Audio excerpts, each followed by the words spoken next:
देखिए चारधाम यात्रा की शुरुआत होने जा रही है 30 अप्रैल से।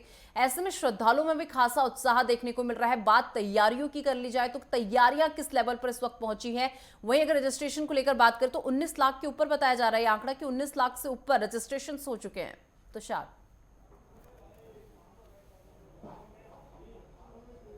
देखिए बिल्कुल, चारधाम यात्रा की बात की जाए तो 30 अप्रैल से गंगोत्री और यमुनोत्री के द्वार खुलने के बाद जो यात्रा है वो शुरू हो जाएगी। और इससे पहले ही जो लोगों का रुझान है चारधाम यात्रा को लेकर वो साफ तौर पर दिखाई दे रहा है। जिस तरह से 19 लाख से अधिक जो पंजीकरण है वो यहाँ पर पहुँच गया है और करीब 3 लाख जो गंगोत्री है उसमें पंजीकरण देखने को मिला है। यमुनोत्री धाम में भी करीब 3 लाख से अधिक जो श्रद्धालु हैं उन्होंने अपना पंजीकरण करवा लिया है। केदारनाथ में सबसे अधिक है, 6 लाख के पार ये पारा जो आंकड़ा है पंजीकरण का वो पहुंच चुका है। और वहीं बद्रीनाथ धाम की बात की जाए तो यहाँ पर भी 5 लाख से अधिक जो श्रद्धालु हैं वो इस बार दर्शन करने जा रहे हैं। और जैसे जैसे टाइम बढ़ता जाएगा और वैसे वैसे माना जा रहा है कि जो पंजीकरण की जो संख्या है वो अत्यधिक यहाँ पर होती हुई नजर आएगी। सरकार का भी आंकड़ा है कि 50 लाख से अधिक श्रद्धालु इस बार जो चारधाम यात्रा है वो यहाँ पर करेंगे। और इसके लिए तमाम तैयारियाँ पहले से ही शुरू हो चुकी है। जब से जो 2024 चारधाम यात्रा है उसकी जब समाप्ति हुई थी उसके बाद से ही जो अगली 2025 की चारधाम यात्रा है उसके लिए सरकार पूरी तरह से तैयार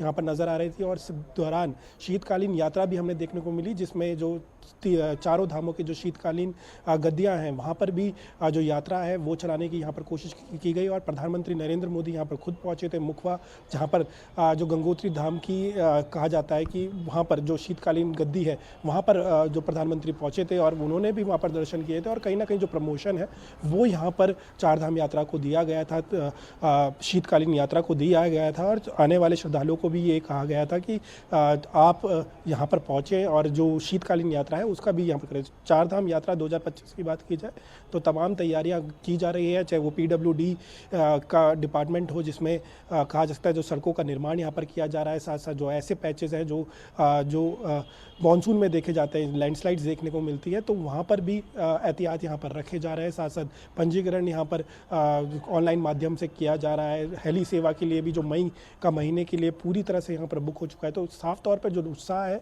चारधाम यात्रियों का वो साफ तौर पे यहाँ पर दिखता हुआ नज़र आ रहा है। श्रद्धालु है भारी संख्या में यहाँ पर पंजीकरण करते हुए नज़र आ रहे हैं। और साथ खास तौर पर जिस तरह से 17,000 से अधिक जो तीर्थयात्री हैं, विदेशी तीर्थयात्री भी यहाँ पर पहुँचेंगे, जिसमें अमेरिका, मलेशिया और साथ साथ कई ऐसे देश हैं जिसमें जो लोग हैं जो हिंदुस्तानी वहाँ पर रह रहे हैं और साथ साथ जो विदेशी वहाँ पर रह रहे हैं वो चारधाम यात्रा के लिए दर्शन के लिए पहुँच सकते हैं। तो कहा जा सकता है एक भारी उत्साह देश और विदेश में देखने को मिल रहा है चारधाम यात्रा में। और इस तरह की जो रिस्पॉन्स आ रहा है उससे कहीं ना कहीं ऐसा लगता है कि जो सुविधाएं हैं उसमें भी यहाँ पर साफ तौर पर बढ़ोतरी यहाँ पर देखने को मिलेगी। जी, इस तरीके से बात अब सड़कों की कर ली जाए, क्योंकि ये बार बार कहा जा रहा है कि तमाम तरह की तैयारियां वहां पर चल रही है, लेकिन सड़कें कितनी क्लियर इस वक्त नजर आ रही हैं जहां पर किसी भी प्रकार का कोई जो है बाधाएं नहीं दिख रही हैं और बिल्कुल क्लियर हैं सड़कें।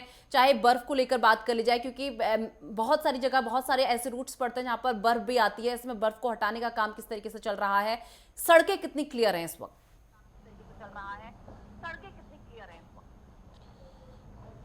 देखिए बिल्कुल, अगर बर्फ़ की बात की जाए तो केदारनाथ के पैदल मार्ग में हमें बर्फ़ देखने को मिलती है। और इसके तहत जो BRO की टीम है और साथ साथ ITBP की टीम है और SDRF और NDRF की टीम, सभी टीमें मिलकर जो रास्ता है वो खोलने का कार्य करती है और वो भी रास्ता खुल चुका है। और साथ साथ हेमकुंड साहिब की बात की जाए तो वहाँ पर भी ऐसी चुनौतियाँ देखने को मिलती है जिसके कारण बर्फ़ को साफ़ करने की ज़रूरत पड़ती है, जिसके बाद ये माना जा रहा है कि वो रास्ता भी साफ़ कर दिया गया है। और दोनों धामों में ये चैलेंजेस देखने को मिलते हैं। वहीं अगर बात की जाए सड़कों की, जिस तरह से आपने बोला कि क्योंकि सड़कों को लेकर लगातार यहाँ पर कार्य होता हुआ नज़र आ रहा है और जो चारधाम सड़क मार्ग है उसकी भी पूरी तरह से यहाँ पर अध्ययन किया गया कि कहाँ पर जो ब्लैक स्पॉट्स हैं जहाँ पर लगातार जो लैंडस्लाइड्स है वो देखने को मिलता है और जिसके बाद उनको भी ठीक यहाँ पर किया जा रहा है, उन पैचेस को भी यहाँ पर ठीक किया जा रहा है। उत्तराखंड पुलिस की बात की जाए तो 4 IGs को यहाँ पर जिम्मेदारी दी गई है और साथ साथ कि वो वहाँ पर जाएँ, सब चारों धामों की जिम्मेदारी दी गई है और वो वहाँ पर जाए और साथ साथ जो मूलभूत सुविधाएं हैं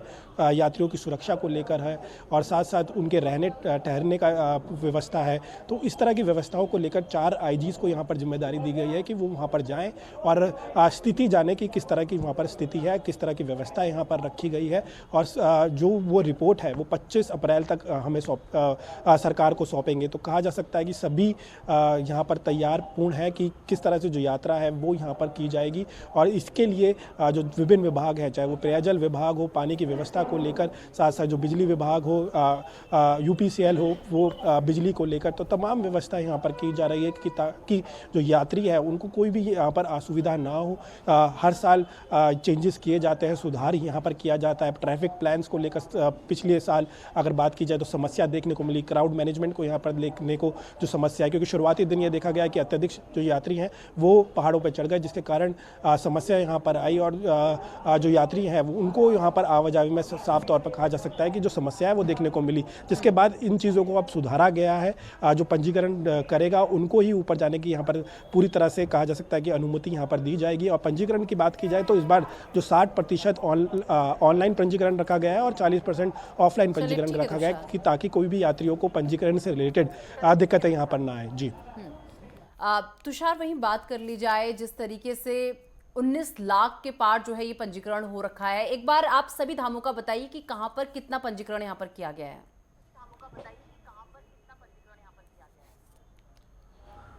देखिए, गंगोत्री और यमुनोत्री धाम की बात की जाए तो इनमें करीब दोनों धामों में 6 लाख से अधिक जो श्रद्धालु हैं उन्होंने अपना पंजीकरण करा लिया है। और अगर केदारनाथ की बात की जाए तो केदारनाथ में सबसे अधिक जो पंजीकरण है वो देखने को मिला है, करीब 6,40,000 से अधिक जो श्रद्धालु हैं उन्होंने अपना पंजीकरण यहाँ पर करा लिया है। वहीं अगर मैं बद्रीनाथ धाम की बात करूँ तो 5,70,000 से अधिक जो श्रद्धालु हैं उन्होंने अपना यहाँ पर पंजीकरण करा लिया है। खासतौर पर जो हेमकुंड साहिब है उसमें भी यहाँ पर पंजीकरण होता है, तो 30,000 से अधिक वो भी पंजीकरण हो चुका है। और ख़ास तौर पर जिस तरह से मैंने बताया कि जो 15,000 माफ़ कीजिएगा जो 17,000 जो विदेशी तीर्थयात्री हैं वो भी इस बार शामिल होने जा रहे हैं चारधाम यात्रा के लिए और दर्शन करने जा रहे हैं। तो ऐसे में साफ तौर पे देखा जा सकता है कि जो उत्साह है वो यहाँ पर देखने को मिल रहा है। आने वाले समय में ये पंजीकरण अत्यधिक बढ़ेंगे। बिल्कुल, बहुत शुक्रिया तुषार हमारे साथ जुड़ने के लिए और तमाम जानकारी हमारे दर्शकों तक पहुँचाने के लिए।